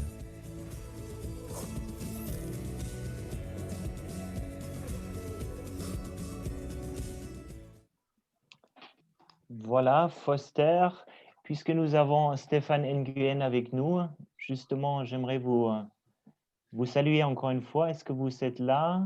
Je suis là, Mickaël. Ah, Bonjour. parfait. Bonsoir plutôt. Bonsoir tout le Bonsoir, monde. parce Oui, que- bonsoir. Bonsoir Donc, à merci tous. beaucoup d'être avec nous. Donc, je rappelle, vous êtes directeur de la direction Europe en région Occitanie. Alors, expliquez-nous en quoi il est particulier, ce dispositif Foster, et est-ce que c'est vrai que ça existe uniquement en Occitanie? Alors, ça existe. Alors, il y a une différence avec la façon dont on intervient d'habitude avec les fonds européens. D'habitude, on attribue des subventions, donc directement à un porteur de projet. Donc ça, vous connaissez. Ce sont les exemples qui ont été cités. Il y a un projet, on nous fait une demande, on attribue une subvention. Donc la subvention est non remboursable, à part s'il y a une grave erreur dans la mise en œuvre du projet, la subvention n'est pas remboursable. Après, il y a une autre façon d'intervenir qui se fait au travers d'instruments financiers. Ces instruments financiers, en gros, le FEDER n'est pas donné par le biais de subventions. C'est la région qui bénéficie d'une subvention du FEDER ou du FSE pour constituer un portefeuille, un fonds de fonds. Ce fonds de fonds, ensuite, il est confié à un gestionnaire. En l'occurrence, en Occitanie, c'est le Fonds européen d'investissement, qui est une filiale de la BEI. Et ce gestionnaire, lui, contractualise avec des intermédiaires financiers que sont, par exemple, les banques, qui doivent d'abord proposer en disant, voilà, je veux bien mettre en œuvre votre instrument financier, moi j'apporte des fonds. Et en conséquence, on attribuera des prêts où on investira dans du co-investissement où on fera garantir certains prêts grâce au FEDER, parce que le FEDER va couvrir des activités qui sont jugées d'habitude, je fais simple, mais à risque pour les banques. Et les banques vont y aller moins facilement que lorsqu'elles se savent en partie couvertes par des fonds publics, et en l'occurrence les fonds européens. Donc du coup, elles vont avoir tendance à investir un peu plus peut-être dans l'innovation. L'innovation, on sait très bien que c'est risqué. Et donc lorsqu'une banque accorde un prêt, en général, elle a plutôt envie de revoir ses crédits. Ce sont des banquiers. Là, en l'occurrence, ils sont prêts à y mettre même des crédits à eux, des crédits de la banque, sachant que derrière, il y a une couverture quand même du risque. Et du coup, grâce à ces instruments financiers, il y a un effet levier qui est quasiment multiplié par 10 avec les fonds que l'on met, les fonds européens que l'on met, les fonds régions également, parce qu'il y a à peu près 60% de fonds européens dans le fonds de participation et 40% de fonds de la région. Disons que pour faire grosso modo 100 millions vont faire 1 milliard d'investissements. Là, actuellement, on est à 5300 entreprises aidées sur la totalité de l'Occitanie et ça représente 750 millions d'euros. Je dis ça de tête, donc je peux me tromper à la marge, mais 750 millions d'euros d'investissement, donc de crédits levés pour les entreprises. Alors vous me direz, mais quel est l'avantage par rapport à des subventions? La subvention, c'est vrai que c'est donné. Donc là, en l'occurrence, les prix doivent être remboursés par les entreprises. Il y a un avantage, c'est qu'on intervient plus vite avec ce levier-là qui est mis en œuvre par les banques. Et en plus, il faut y voir aussi un intérêt, c'est que le FEDER qu'on investit dans ce fonds de participation, une fois qu'elle a été remboursée par l'entreprise qui a bénéficié du prêt, il peut être réinjecté à nouveau. Donc, avec 1 euro de FEDER, on peut financer plusieurs fois. Je ne vais pas exagérer non plus, mais 2-3 fois un projet. Bon, il y a des pertes, bien évidemment, mais ça nous permet de continuer à investir. Et pour preuve, il y avait sur 2007-2013 sur le POLR l'ancêtre de Foster qui s'appelait Jérémy. Et Jérémy, on va le clôturer là sous peu. Et il a permis de réinvestir 2 fois les 30 millions d'euros qui avaient été émis, 15 de région, 15 de FEDER. Donc, c'est un instrument très… Alors, il n'y a qu'en France où on met en œuvre ce dispositif avec le FEI et la Réunion. Il y a Occitanie et Réunion qui le mettent complètement en œuvre. Nouvelle-Aquitaine le met en œuvre sur le FEADER uniquement avec le FEI. Et nous, c'est FEDER, FEADER, et on étudie pour 21-27 la possibilité de mobiliser le fonds social sur l'économie sociale et solidaire. Et il y a des expériences très intéressantes de crowdfunding ou des prêts, des prêts en microcrédit pour soutenir l'économie sociale et solidaire. Et par contre, on est une des seules régions à l'avoir mise en œuvre avec du FEADER. D'accord. Et donc, c'est un dispositif qui est financé dans le cadre du FEDER, le dispositif Foster. Est-ce qu'il marche bien en région? Est-ce qu'il y a des entreprises qui…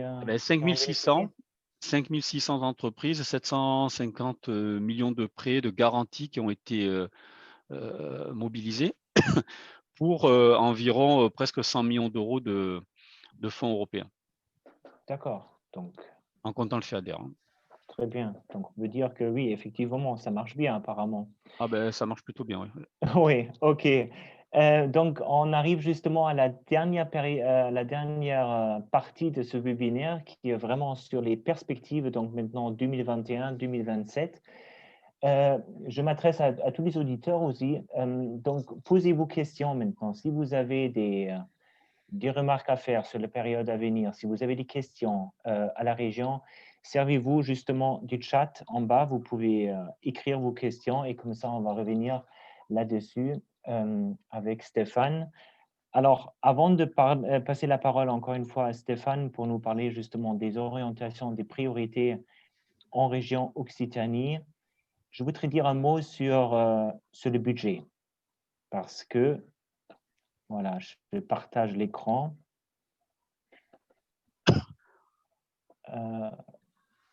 Voilà, donc ça, c'est une carte, c'est un budget qui a été préparé aussi par Europe Direct Pyrénées. Donc, je vais m'en servir pour vous montrer en quoi le budget 2021-2027 est différent de notre budget précédent. Donc, vous savez, le budget de l'Union européenne s'inscrit dans un cadre pluriannuel de 7 ans. Donc là, on va entrer dans la phase 2021-2027. Il y avait beaucoup de discussions en amont suite au Brexit. Comment va se composer ce budget? Est-ce qu'on aura moins d'argent? Finalement, on a un peu plus et on a même bien plus grâce à un volet bien particulier. Vous avez certainement entendu parler de Generation EU, le plan d'investissement qui a été voté en juillet l'année dernière, 750 milliards d'euros supplémentaires pour le budget européen à utiliser dans les 3 ans à venir pour faire face notamment aux suites de la pandémie, mais aussi pour assurer la transition écologique, le pacte vert que la présidente de la Commission européenne, Ursula von der Leyen, a proposé tout au début de son mandat. Alors, ce nouveau budget, vous voyez, il y a 7 volets. Donc, le premier volet, c'est le marché unique, innovation et numérique. Alors, là-dedans, on trouve justement la recherche, l'innovation, le programme Horizon, l'investissement et stratégique et le programme spatial. Vous avez le deuxième volet, c'est la cohésion, la résilience et les valeurs. Et là-dedans, nous trouvons justement la politique de cohésion européenne. Vous retrouvez là-dedans aussi EU for Health, donc le nouveau programme sur la santé. Et vous y trouvez aussi des programmes bien plus connus comme Erasmus, le Corps européen de solidarité et aussi le FSE. Donc, c'est le gros poste du futur projet, du futur budget de l'Union européenne, avec un total de 1099 milliards d'euros.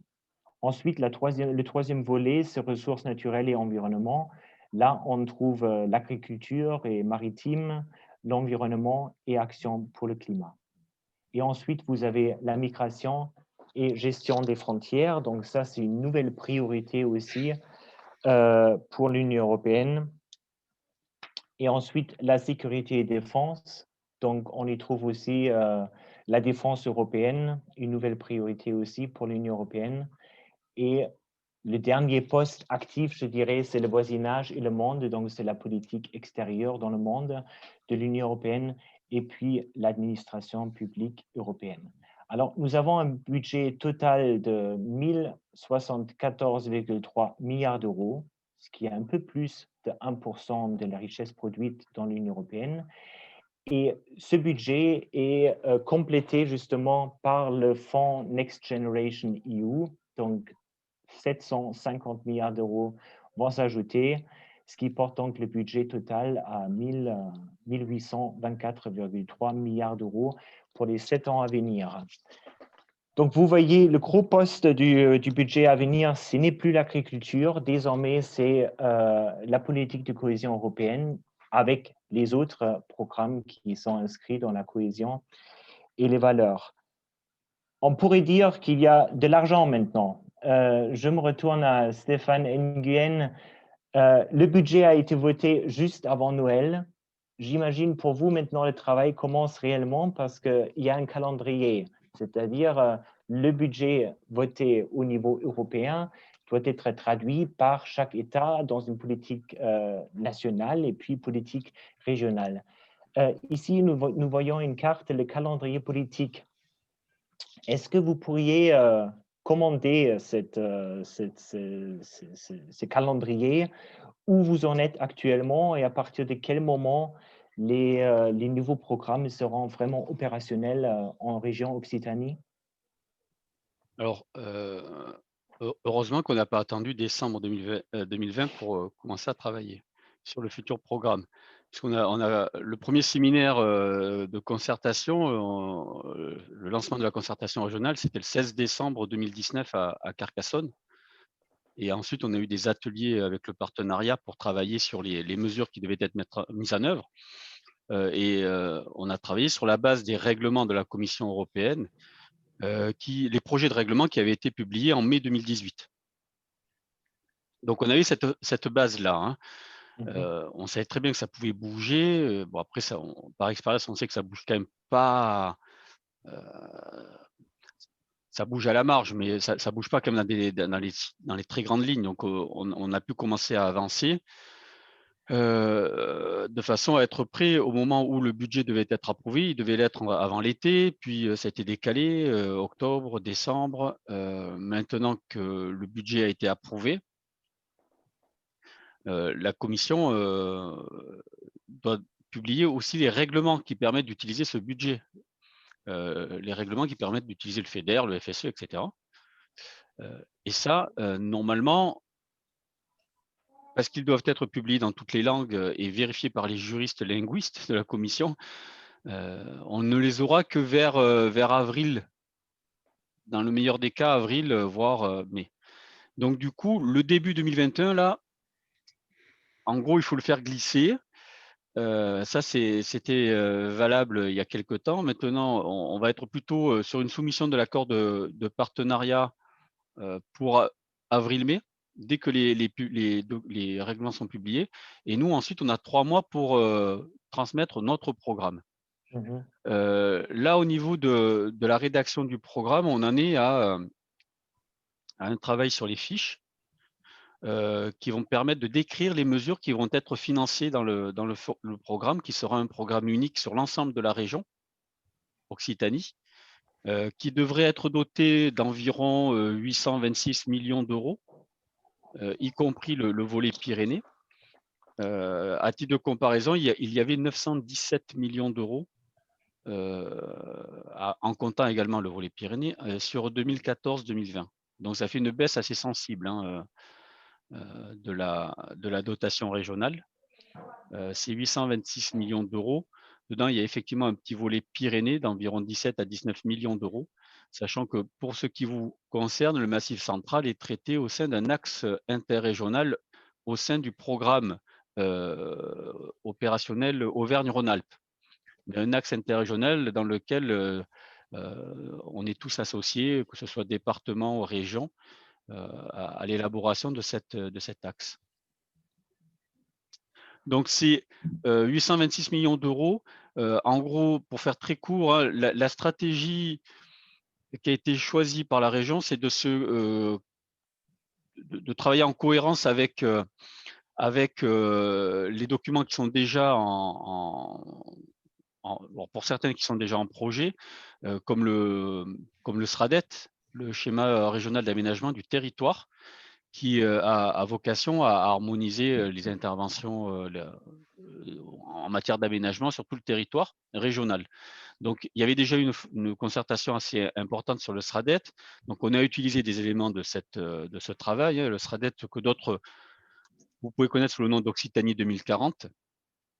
Donc, il y avait ce SRADET qui nous a servi à définir la stratégie et autour de deux grands piliers qui sont en gros tout ce qui concerne un nouveau mode de développement. En gros, derrière, vous trouvez la transition énergétique, la recherche, etc. Et un deuxième pilier qui est le rééquilibrage des territoires afin que tout ne soit pas monopolisé par les grandes agglomérations et métropoles. Donc, ce sont deux piliers qui ont servi à bâtir ensuite l'ossature du programme, sachant qu'on devait tenir compte également de ce que la Commission fait comme recommandation aux différents États membres, qu'on appelle les recommandations pays, et dans lequel elle dit en gros, voilà, pour la France, on aimerait que vous utilisiez les fonds européens de telle manière. Voilà. Donc, par exemple, je vais donner un exemple assez concret, les infrastructures routières, c'est pas bon pour, enfin, c'est pas la France, vous êtes bien doté en infrastructures routières, donc vous n'avez pas mobilisé cette possibilité. Par contre, elle ne va pas dire la même chose en Roumanie ou en Bulgarie. Donc, pour chaque pays, il y a des souhaits de la Commission, des recommandations de la Commission. Donc, il a fallu qu'on tienne compte de ça. Et bien évidemment, on doit s'articuler aussi. J'ai vu une question sur l'articulation avec les différents dispositifs. On doit également s'articuler avec le contrat de plan État-région parce qu'il y a aussi là des investissements qui sont prévus. Et nouveauté par rapport à la période précédente, on doit se caler également sur le Green Deal européen, le pacte vert qui oriente les politiques européennes sur les enjeux de la transition énergétique et écologique. Donc, quand vous prenez tout ça, on mixe et on essaye de faire une stratégie qui tienne la route. Et donc, avec, je ne vais pas vous présenter dans le détail, mais avec une forte concentration sur la transition énergétique et écologique, tout ce qui concerne l'efficacité énergétique dans le logement social et le bâtiment public, qui sont des vrais passoires. L'économie circulaire est aussi un enjeu. La gestion des risques d'inondation et submersion marine, notamment sur le littoral, il y a de très gros enjeux économiques. Tout ce qui relève de la préservation, de la valorisation de la biodiversité. Donc, il y a un fort, l'utilisation des énergies renouvelables, il y a une forte concentration sur en gros, ce qu'on appelle l'économie décarbonée. Il y a toujours un gros volet également pour favoriser le développement des PME et tout ce qui est recherche et innovation. C'est toujours une priorité au niveau de l'Europe. Et ensuite, il y a un volet territorial et urbain assez conséquent. Déjà, d'une part, parce qu'on doit mettre au moins 8% des crédits FEDER sur les problématiques urbaines. Mais on aurait un gros volet territorial et urbain sur ce programme. Pour financer notamment les services de proximité, le gap en matière de commerce, de petits commerces Alors, que ce soit dans les quartiers de la politique de la ville ou dans les zones rurales en déshérence. Quoi dire d'autre? Il y a également une volonté alors ça c'est vraiment porté par la région et les collectivités, une volonté de développer le vélo, bien sûr. Ça a explosé avec la situation sanitaire, mais tout ce qui est à la fois voie verte pour le tourisme et report modal sur des pistes cyclables en zone urbaine, et tout ce qui va autour, tout l'écosystème qui permet le développement du vélo, hein, comme les bornes électriques, parce que tout le monde n'a pas forcément envie de pédaler, et certains préfèrent avoir une assistance électrique. Donc tout ce qui est mobilité douce, en gros, qui sont mus par l'électricité. Voilà très rapidement présenter les axes. En termes de calendrier, nous, on espère, je dis bien on espère, hein, avoir une approbation pour l'automne 2021 et peut-être les premières programmations avant la fin de l'année. Après, ça ne dépend pas que de nous, ça va dépendre du calendrier national et européen. Ça va également dépendre des négociations qu'on va avoir avec la Commission, puisqu'on fait des propositions qui vont parfois bousculer un peu ce que souhaitait la Commission, notamment, je pense, en matière de développement touristique. Pour la région, c'est un gros enjeu. Et donc, la région porte le développement des infrastructures touristiques afin de relancer le tourisme. Alors, quand je dis relancer, ça va être vraiment relancer le tourisme, et notamment en améliorant l'attractivité. Donc, on n'est pas sur du tourisme de masse, mais sur le tourisme culturel, scientifique, patrimonial. Voilà. Ouais, Très, très, d'accord. très brossé, mais aura des grandes lignes. On est à l'aube de cette nouvelle année, de la nouvelle programmation, donc c'est encore très tôt. Et je pense qu'il y aura plein d'actions, d'informations aussi envers les acteurs qui vont suivre, hein. Mais donc, on peut en résumer que malgré la baisse des fonds, vous êtes plutôt optimiste pour la nouvelle programmation. Alors, il y a la baisse des fonds, mais sachant que sur 2021, 22, 23, on doit intégrer 200 millions d'euros supplémentaires de REACT-EU, Oui. qui va apporter, alors là on attend les réponses de la Commission, mais qui devrait porter, alors on souhaite que ça porte sur les infra aussi touristiques, sur l'efficacité énergétique, sur le système de santé et le numérique. Mhm. Très bien. Mais donc ces 200 millions, on pourrait dire que ça se rajoute aux 826 millions d'euros. D'accord, très Mais bien. sur une période très courte, on doit les utiliser avant la fin 2023. D'accord. J'ai aussi un œil justement sur le chat, sur les échanges. Donc, je vous invite aussi à y regarder. Il y a beaucoup d'informations intéressantes qui circulent. Guillaume du département de la Lozère a partagé pas mal d'informations. Il y a aussi une question pour vous, Stéphane, comment travailler la cohérence de ces différents fonds? Et est-ce qu'il y a des fonds liés au PETR, les leaders? Quel pilotage global? Voilà. Alors, Guillaume, j'ai vu que Guillaume avait répondu sur les lignes de partage. Effectivement, on est obligé de présenter à la Commission les lignes de partage entre les différents fonds. Donc là, on y travaille dessus. Le problème, c'est qu'on y travaille aussi en décalé, puisque le FEDER-FSE est en avance par rapport au FEADER. Et leader dépend du FEADER. Donc, il y a un peu de décalage. Alors, l'articulation, elle se fait alors, au sein du comité de programmation qui est Interfonds, déjà, d'une part, pour éviter les doubles financements, hein. Ça, c'est une exigence de la Commission. Et outre les lignes de partage, on a également quand même dans l'écriture du programme, on essaie déjà à la base d'éviter les chevauchements. Ça peut être sur le travail, sur les seuils, minimum pour déposer un dossier, ça peut être sur les thématiques, une thématique qui part sur le FEADER, une thématique qui part sur le FEDER. Sur le FEADER, par exemple,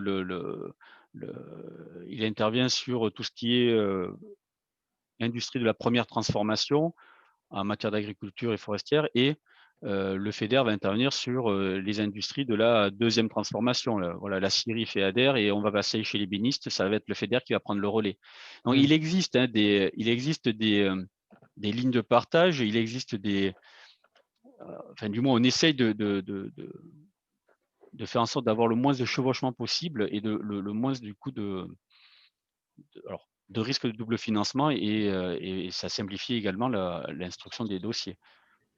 D'accord, très bien. Je peux me permettre, Michel? Allez-y, oui.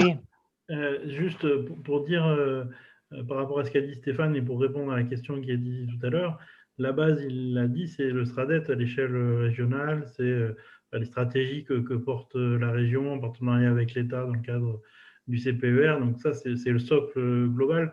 Et après, pour les PETR et leader, mais ça peut, enfin voilà, et ça sera, on va discuter avec Stéphane prochainement aussi de la territorialisation FEDER et le fameux axe 5 du futur programme, mais c'est aussi l'intérêt de croiser ça avec une échelle territoriale locale qui a un projet de développement. En tous les cas, dans le cadre de leader, c'est clairement ce sens-là, c'est-à-dire que c'est un projet de territoire local qui trouve une correspondance avec les possibilités de financement des fonds européens pour développer une action qui correspond spécifiquement au territoire. Donc voilà, c'est effectivement là, on est dans une cohérence entre le projet local, dans une démarche ascendante, avec un projet, avec un cadre régional qui décline des stratégies régionales de plus grande maille, quoi. Voilà.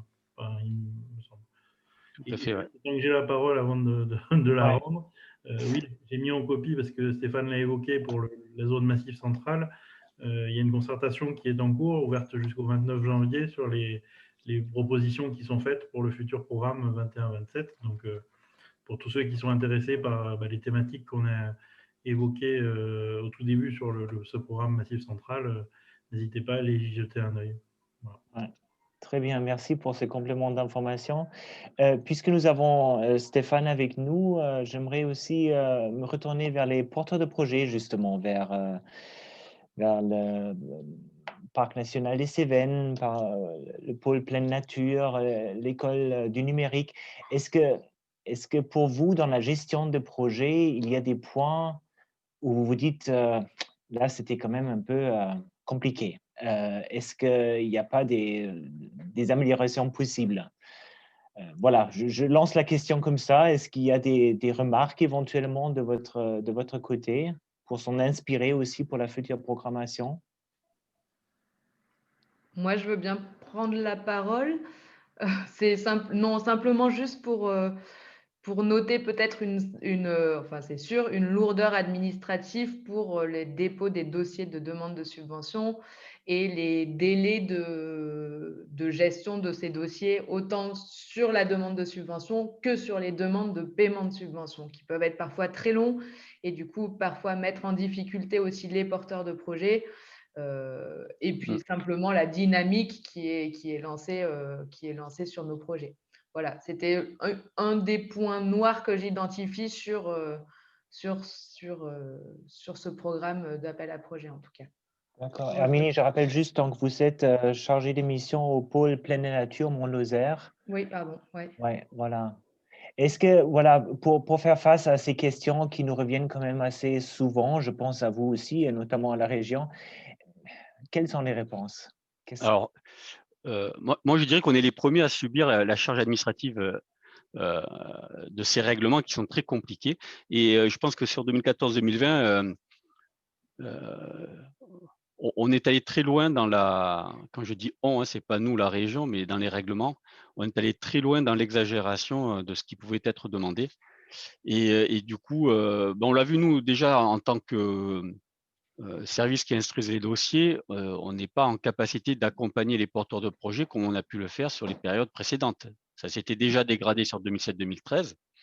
Sur 2014-2020, les instructeurs ont le nez plongé dans les dossiers et ils font que du dossier, alors qu'avant, on allait auprès des porteurs de projets pour les aider. Et donc, du coup, ça nous permettait d'avoir des dossiers plus conformes à ce qu'on attendait. Mais les règles étaient aussi moins importantes sur les périodes précédentes. Donc, à titre de comparaison, on peut avoir, sur un seul dossier, on peut avoir jusqu'à 7 niveaux de contrôle si tous les contrôles devaient s'accumuler sur un seul dossier. Ça n'arrive pas, heureusement, hein, mais il peut y avoir 7 niveaux de contrôle quand on part du contrôle de chez nous, contrôle de service fait, et qu'on aboutit au contrôle de la Cour des comptes européenne qui vient voir si la Commission utilise comme il faut le budget de l'Union européenne. Et qu'est-ce qu'ils contrôlent quand ils viennent contrôler? Ils contrôlent des dossiers, ils ne peuvent pas contrôler comme ça. Donc, ils contrôlent des dossiers. Et on a eu la Cour des comptes européenne il n'y a pas très longtemps, mais ça s'est plutôt bien passé. Donc, ça veut dire derrière tous ces contrôles que nous, on doit faire en sorte à la fois de sécuriser l'autorité de gestion que nous sommes, et on doit aussi sécuriser le bénéficiaire qui, s'il vient à être contrôlé et à devoir rendre de l'argent, c'est toujours plus compliqué que si on essaye de sécuriser en amont. Donc ça, c'est le travail qu'on essaye de faire. Je ne dis pas qu'on y arrive à chaque fois, hein, parce que les auditeurs ont toujours tendance à vouloir montrer qu'ils existent par rapport aux autres auditeurs qui peuvent les contrôler. Donc, chacun trouve quelque chose. Mais d'une manière générale, on essaie de sécuriser au maximum les dossiers. Et c'est vrai que ça prend du temps. On est sur des règles qui sont complexes, sur les marchés publics, sur les aides d'État. Ce sont des sujets très complexes. Les dépenses de personnel, des sujets aussi très complexes. Et moi, c'est en tout cas mon avis. Alors, je sais que j'en fais bondir certains. C'est pour ça que je dis sans arrêt, attention, les fonds européens, déjà, d'une part, ils ne sont pas là pour financer tout. Un dossier à 10 000 € risque d'être contrôlé comme un dossier à 1 million d'euros. Et moi, ce que je prône, c'est qu'il y ait des vases communicants entre les différents financeurs sur les territoires. On laisse le FEDER aller seul sur les gros dossiers. Ça permet de prendre le temps de le sécuriser correctement, et sur les petits dossiers, on laisse aller les financeurs nationaux. Quand je dis nationaux, c'est locaux, régional, départemental ou national. Donc, il y a cette question des seuils. Alors, je sais que ça a fait bondir certains comme les PETR hein, quand je parle de seuil, mais c'est quelque chose qu'il faut vraiment avoir en tête parce que le coût administratif d'un dossier, c'est entre 10 et 15 000 €. Rien que le coût administratif d'un dossier. À cela s'ajoutent les risques qui sont liés à la gestion même et aux audits. Donc, pour des petits dossiers, on fait prendre beaucoup de risques à des porteurs de projets. Alors oui, c'est vrai que les délais se sont rallongés quand on instruit les dossiers, mais derrière, il y a la question de la sécurisation. Ouais. Et il y a une question des vases communicants. Mais ça, le problème, c'est que quand on parle à des cofinanceurs, y compris nous, région, ou même Guillaume, hein, sur le CD, parfois, sur une même opération, tous les cofinanceurs veulent y aller. On ne se pose pas la question, mais alors, pourquoi on ne laisse pas aller seulement le FEDER, par exemple, ou le FEADER, hein, parce qu'on peut optimiser les taux d'intervention. Et ensuite, sur les petits dossiers, on laisse aller les cofinanceurs locaux pour éviter d'avoir cette charge administrative sur les petits dossiers. Quand je parle des petits dossiers, pour moi, c'est en dessous de 50 000 €. Hein. C'est entre 50, enfin, en dessous de 100 000 €, 50, 100 000 €. C'est une question qu'il faut qu'on se pose. Alors oui, la charge, elle était importante. Nous, on essaye de la réduire au maximum. On essaye de bidouiller même, hein, parce que sur le FSE, là, je le dis pour Sébastien qui était en ligne tout à l'heure, mais qui connaît les dossiers d'accompagnement à la création d'entreprise.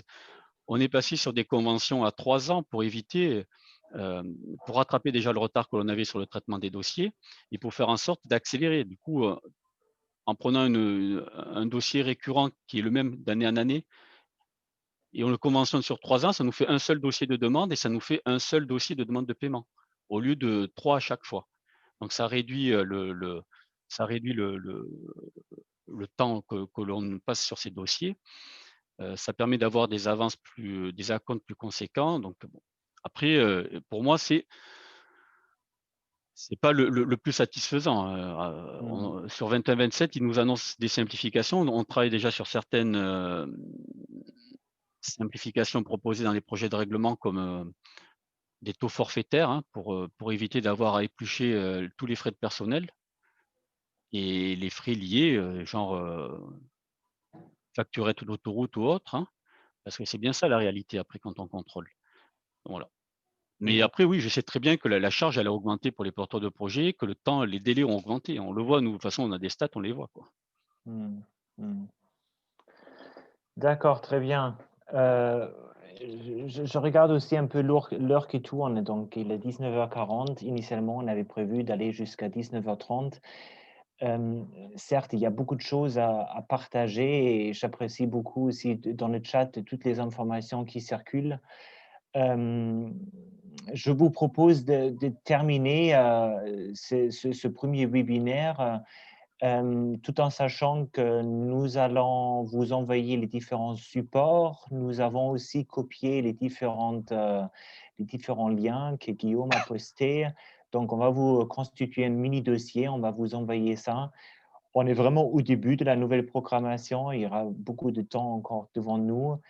On a compris que la région, vous êtes avec les porteurs de projets, vous les accompagnez aussi. Il y aura aussi des sessions d'information pour la nouvelle programmation.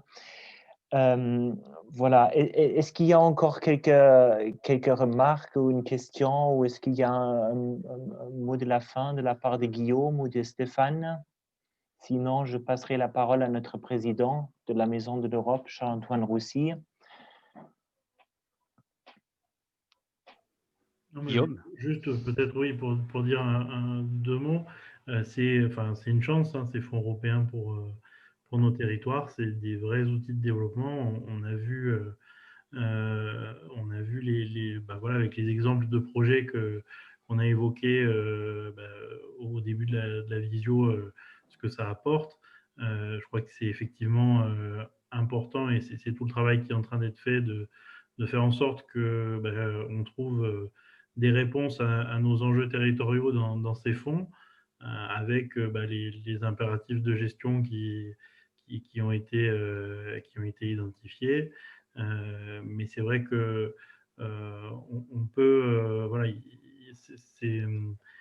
je pense que c'est important de se dire que c'est vraiment une opportunité pour nos territoires. En plus, on a la chance d'avoir aussi des outils vraiment spécifiques. Je pense notamment à l'outil Massif Central, qui est quand même un outil aussi très adapté pour notre territoire lozérien, par rapport à des problématiques plus régionales qui sont un peu plus, parfois un petit peu plus difficiles à mobiliser. Je pense à la recherche, à l'innovation, etc., où forcément notre territoire n'ayant pas la dynamique d'entreprise ou d'entreprise innovante, même si elle en a bien sûr sur le territoire, ou d'organismes de recherche, même s'il y en a aussi sur le territoire.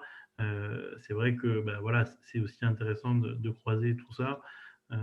Et en tous les cas, nous, le rôle qu'a le département dans le suivi de ces fonds européens, c'est de faire en sorte d'essayer au maximum faire en sorte que les projets lozériens puissent y répondre, puissent y trouver des réponses plutôt, et voilà, et essayer après aussi de vous accompagner autant que possible, en lien bien sûr avec la région, pour vous orienter éventuellement sur ces projets. Voilà.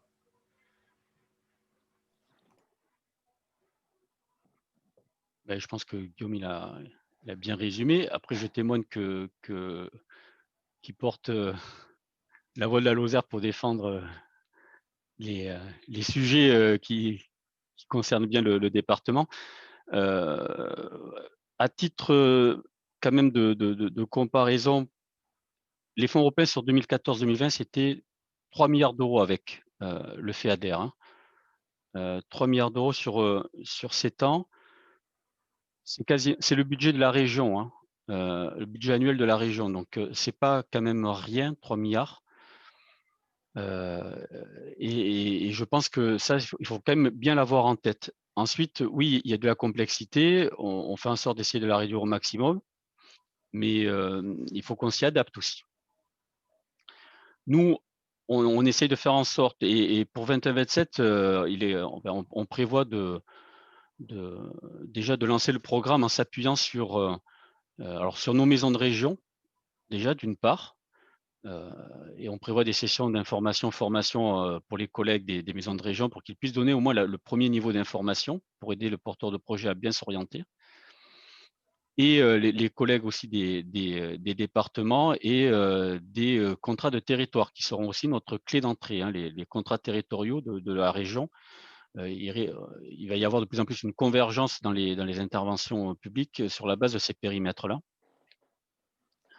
Donc voilà, on prévoit de mettre en place l'animation qu'il faut pour que tout le monde ait le bon niveau d'information afin d'ensuite d'aider au mieux les bénéficiaires sur le territoire, de réduire les mailles du filet pour essayer de ne pas en perdre en chemin. Voilà. Très bien, très bien. Il y a encore une dernière remarque de la part d'Herminie Cravier qui dit aussi attention à ne pas trop augmenter le plancher de subventions pour ne pas financer que des groupes. Mais c'est ce que vous avez dit aussi. C'est la question des seuils. Voilà, ouais, tout à fait. Je sais. Alors, moi, j'aimerais juste remercier tout le monde qui a préparé ce webinaire avec nous. J'aimerais dire un mot à Francesca qui nous a aidé à faire ce webinaire parce que c'est quand même un exercice un peu difficile avec tous les points techniques qu'il faut faire, partage d'écran, enregistrement. Donc, merci beaucoup, Francesca, d'avoir fait ça. Et j'aimerais passer la parole à Charles-Antoine Roussy pour clôturer ce webinaire. Charles-Antoine a été élu président de la Maison de l'Europe lors du dernier AG en octobre. Bonne soirée. Bien, ben écoutez, c'est difficile de parler après tout ce qui a été dit. Je suis un petit peu lozérien, puisque j'ai une maison dans le parc national des Cévennes, au-dessus de Villefort, et j'ai appris énormément de choses. Ce qui me paraît difficile et dont on n'a pas beaucoup parlé, c'est comment amener la communication de toutes ces informations et de toutes ces réalisations auprès du public. Je crois que, comme d'habitude, l'Europe est un peu fait un certain nombre de choses, mais assez peu douée pour communiquer sur ce qui a été fait. Donc voilà. Je remercie évidemment M. Nguyen de la région, M. Delorme, Mme Don qui ont organisé, les intervenants, j'en oublie, M. Gattin, M. Tiberlin. Et puis je conclurai en disant que on est encore dans la période des vœux. J'espère que les uns et les autres, vous passerez une bonne année 2021. Sur le plan professionnel, mais aussi personnel, et que tout le monde se porte bien. En tant que médecin à la retraite, certes, mais médecin, je pense qu'il faut voir les choses positivement et espérer que 2021 et puis les autres années soient plus satisfaisantes et plus agréables à vivre. Merci à tous et on va clore ce webinaire. À moins que Michel ait quelque chose à rajouter. Non? Eh bien, merci et tous mes voeux à tout le monde. Portez-vous bien. Merci. Merci, bonne soirée. Merci, bonne soirée. Bonne soirée, au revoir.